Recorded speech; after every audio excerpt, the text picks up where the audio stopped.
Un de cada 4 adolescentes aposta diñeiro é un dos datos que revela un recente informe sobre adiccións comportamentais entre mozos de 14 a 18 anos e a preocupación vai en aumento. As apostas en liña forman parte do día a día de moitos adolescentes. Segundo o estudo, case o 25% xogou con diñeiro no último ano. Ademais, preto do 20% presenta un uso problemático de internet. Os datos amosan que a práctica aumenta coa idade. Aos 18 anos, a porcentaxe de mozos que aposta é considerablemente maior que aos 14. E na rúa, a maioría coincide. É un problema real. Seguramente sí, porque aí metese xente moi xoven que non sabe a veces onde se mete.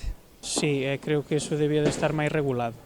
Incluso as propias salas de apostas que hai, por tema de menores, e a parte de que eso pode levar a ruína a unha familia. Cada vez se hacen anuncios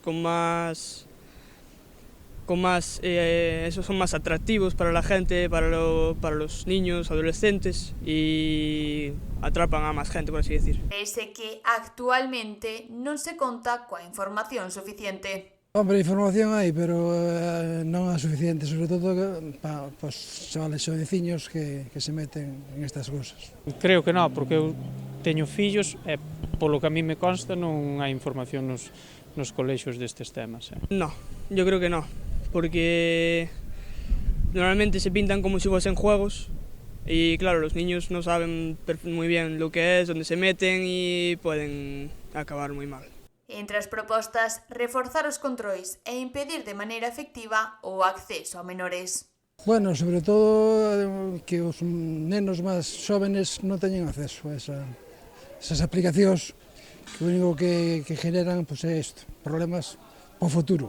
Pois o primeiro é non ter acceso a eso, e o tema das salas de xogos que hai, pois limitar o tema de acceso ao tema de menores, que estuvera iso máis controlado. Facer unha boa censura nos teléfonos, no que son a maioría de idade, ter maioría de idade, pasar unha boa censura desos xogos, supostos xogos. Especialistas advirten de que o xogo pode derivar en problemas de ansiedade, débedas e adición. A sociedade reclama agora máis medidas para protexer a mocidade.